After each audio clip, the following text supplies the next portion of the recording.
Welcome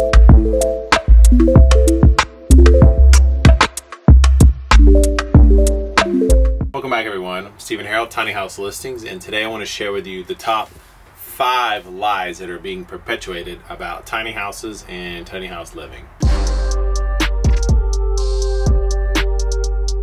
So by far, the number one lie that I hear a lot, or the misconception, or the miseducation, I guess is the best word of saying it, is that I hear often, all the time, every day, multiple times a day, is that there's nowhere to park a tiny house. If you click right there, there is a video that I did last year that talks about the top 7 places that you can park a tiny house. But the short of it is, yeah, there's a lot of places you can park a tiny house. The fact that there are thousands and thousands and thousands of people living in tiny houses right now is proof that you can. Now, am I saying that finding a place to park a tiny house and the search for finding one is going to be as easy as a regular house, like buying a piece of land and plopping a house on it? No, I'm not saying that at all. Especially if you plan on living alternatively. One thing we're working on now and it's starting to really take shape, and there's already people posting, is that we allow parking listings on the website now. So if you have a piece of land, for example, a guy today has a huge piece of land in California that just listed, and he's made it available for people who want to build a tiny house, live there, exchange work for staying on the property. But yeah, there's a lot of places to park a tiny house, and if you click that video that I mentioned earlier, you'll see a lot of them. But real quick, yeah, I mean, you can. The general rule of thumb is it's going to be difficult to find a piece of land in the city, right? Like, there's going to be more restrictions, and it's just going to be more expensive, especially if you live in a decent sized city. Here in Wilmington, North Carolina, pieces of land regularly go for $50,000 and on up because the city has become so popular. People are pouring in here. It's a beautiful coastal town. It used to be inexpensive, and now there's so many people here that's driven prices up. Same old story. But for example, there's a small town just across the bridge called Leland, North Carolina, which happens to be the third fastest city growing in North Carolina. And this is the case in other places around the country, around the world. I'm just sharing this with you because this is where I live. But just outside of Leland, you can buy an acre still for $5,000 to $10,000. Going just a little bit farther than that, there's a small town called Regalwood, which I purchased land several years ago, 3.2 acres for $2,000, which is where my father lives now in a tiny house. His only expenses out there are $36, which he pays the taxes on every year for the property. His bills are zero. He lives completely off grid. We're going to be doing a full video of his expenses and his whole setup in the near future here on this channel. But yeah, if you want to live outside the city, within commuting distance, buying land for a tiny house is very feasible. You'll just have to look at the restrictions. The number one suggestion I would make is to call your local planning and zoning department and ask them or tell them what you plan to do, and kind of reverse engineer it, work backwards from there. Find out what needs to be done. Do you need to dig a septic tank on the property? Do you have to have one? Does the tiny house, if it's on a trailer, does it have to have a foundation? Things like that. But the truth is, if you do your research and you're willing to look a little bit harder than most people have to look for a traditional house, there's most likely land available in your area or outside of your area if you're willing to commute. And the good thing about living outside of the city is that taxes are going to be cheaper. So it's not only just the sticker price of the land, it's the taxes and other costs associated with living outside the city. All right, the second lie that I've been hearing a lot, and I feel bad calling it a lie because a lot of people are just, at face value, they haven't, you know, they don't understand. They're not as dialed in, I guess, as someone like me and the whole tiny house movement. But I guess the biggest misconception or misunderstanding, the second biggest one that I hear, is that tiny houses are getting more expensive. Truth be told, tiny houses are not getting more expensive. They're just getting nicer. A lot of tiny house builders are seeing that the taste in tiny houses have shifted. Originally, the tiny house movement was very much a do-it-yourself thing. You know, a lot of people buying 16-foot trailers or getting 16-foot trailers from an old RV or camper and building it themselves. Truth be told, now that more people have come into the tiny house fold, middle class people, upper middle class people, not just people who, you know, are kind of on the fringe or, you know, wanted to spend next to nothing on a house, which a lot of people now, they want a stainless steel appliances. They want hardwood floors. They want a 30-foot tiny house instead of 16-foot. A lot of them have a family, so they need a bigger tiny house. The trailer oftentimes has 3 axles, even 4 axles compared to 2, which is going to bring the price of a foundation up. But the truth is, a tiny house is just like anything else for sale in the world. Last night I was on an Instagram Live and I made this point where I remember in 2007 when iPhones first came out, I was one of those people standing in line for 2 hours in the line to the Apple store, you know, and they came around and gave us Starbucks cups, Starbucks lattes while we were waiting in line. But I remember on the come up in the beginning of 2007 when they first announced the price, I think it was $600 or $700. People were so upset. They're like, that's too expensive. I'm not paying for that. Well, if an iPhone is too expensive for you, then just don't buy it. Stick to your flip phone, right? And the same is true for a house, a tiny house that has a larger price tag. The reason it has a larger price tag is not because tiny house builders are getting more greedy. They're just adjusting to the changing tastes and preferences for those wanting to live in a tiny house. If you want to build or buy a 16-foot tiny house for less than $20,000, I promise you, there's tons available right now on tinyhouselistings.com. So when you see tiny houses being shared on places like Instagram, here on this YouTube channel, other places that are beautiful, right? And they have a $60,000, $70,000, $80,000, $90,000 price tag. That doesn't mean tiny houses are getting more expensive, not at all. It means a lot of times the tiny houses that are being shared that are share worthy, because a lot of people like myself know it'll get more likes, a lot of people will enjoy it more.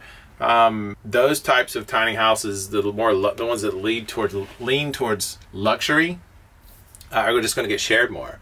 But if you go to our website now and just do like the filters with the prices, you'll see there's plenty under 20,000, just like the price was originally 9-10 years ago. So if you're one of the people who bought into the theory or the notion or the lie or the misconception, whatever you want to call it, that tiny houses are getting more expensive, they're not. But if you still want a very, very affordable, very modest price tiny house, you could still buy one. All right, the third biggest lie about tiny houses is that they cost more per square foot. So if you look at the price of a tiny house and then divide it by square foot, and whatever that number is, that's what most people would say the price per square foot is.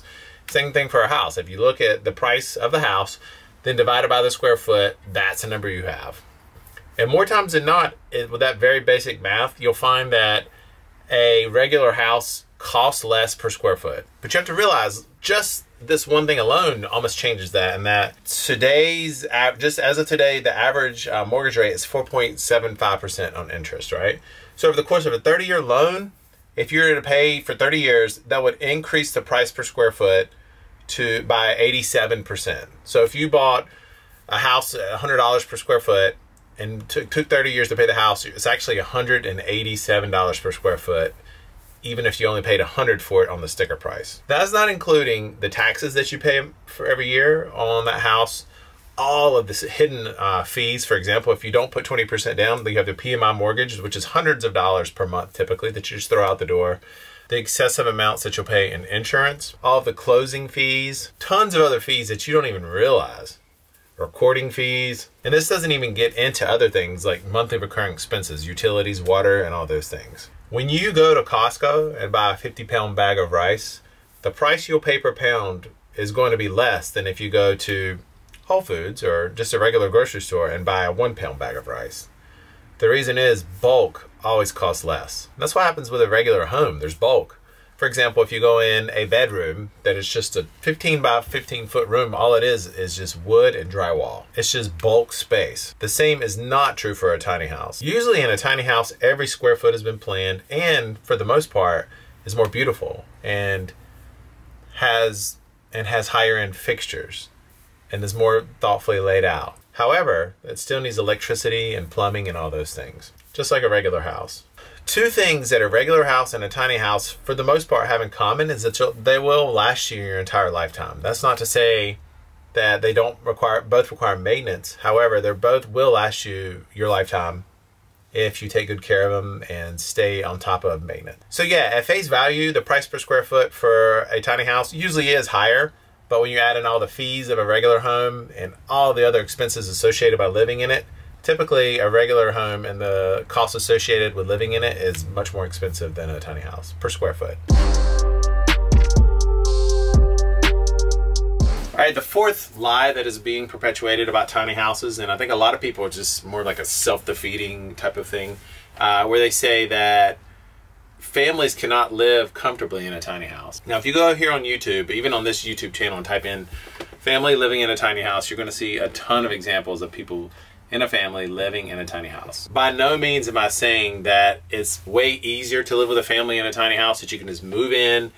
Truth be told, families living in a tiny house are going to have to make some concessions, and they're also going to have to live more intentionally and thoughtfully with the way they do things. For example, if you have a young family, you have to be very careful the amount of toys you bring in, and the way that you just approach your everyday life. I remember years ago, my brother bought one of those McMansions. He still owns it, actually. And he was telling me a story how he would literally have to text his older daughter and say, look, you need to come downstairs because it's time for dinner. Living in a tiny house as a family, you're way closer to each other, and you kind of know where everyone's at any given time. And of course, there's cons to that. But the pros are based on and I'm not just saying this based on like my experience or anything like that, but for the feedback that I've heard, is that the relationships that you have with your family are more rewarding overall. Kind of reminds me of that show back in the day, Little House on the Prairie, where the little girls lived up in a loft in the cabin, and the mother would tuck them downstairs, and she would crawl back downstairs, and by the fire, by the wood stove, she would talk about the day with her husband. In first world countries, people have gotten out of that, being close together as a family all the time.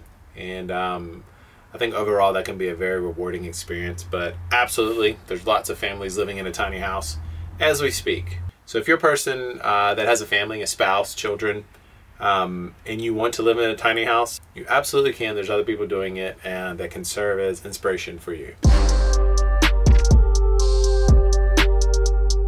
The fifth and final lie or myth, or again, self-defeating realization or false realization that people have come to, is that people say they can't afford a tiny house. I believe the reason people say this is because, truth be told, financing for a tiny house is a little bit more challenging. There's becoming more and more people on the scene who are financing tiny houses.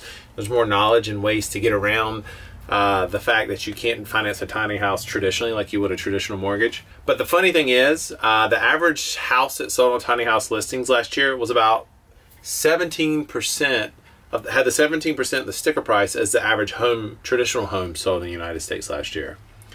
So saying you can't afford a tiny house is a bit of a weird concept. Now, if you're in debt, one program I highly recommend, and I'm sure a lot of people watching would as well, because this is how I got out of debt, student loans, is Dave Ramsey's Total Money Makeover. The way it works, real quickly, is that you write down all your debt, and you start with the smallest one just to get some inertia and build your way up. You don't look at the interest rate or anything like that. And the fact that I think millions of people now have gotten out of debt with that program is basically proof enough that you can as well. So if you're one of those people who are in debt, and that's why you see you can't move into a tiny house, that's a good way to get started. We're going to be doing a lot more videos here on this channel. We already have on ways to save for a tiny house. But the two biggest and easiest ways is to reduce your expenses and increase your income. When you get off work in the afternoon, go deliver some pizzas, right? Do whatever it takes to get out of debt. Or if you're not in debt, but you still can't afford a tiny house, do whatever it takes to come up with a down payment, or pay for the whole price. Or if you're building a tiny house, build one as funds become available. I would say to afford a tiny house, if you're in debt or you don't have any money, you'll have to get creative, and you'll have to have a lot of gumption. And you'll have to probably, it took a lot of work for you to get in a situation where you're in debt or you don't have any money, because the guilt of feeling that way is pretty heavy. I mean, so it's a lot of work to shed that off. And so to completely reverse where you're at to get to where you want to be is going to take a pretty big shift in your thinking. And I think it's well worth it. It's one of those things where you make the decision, you just go for it. All right, those are the top 5 tiny house lies or myths that are being shared out there. If you believe in some of the things that I've said, and you're perhaps on a forum somewhere and you hear people saying these things, maybe you can just link to this video, and hopefully that'll help change their mind as well. But I truly believe in the concept of tiny houses. We've helped a lot of people over the years move into a tiny house and sell tiny houses, and we'd love to do the same for you. So thanks for watching, and we'll see you in the next video.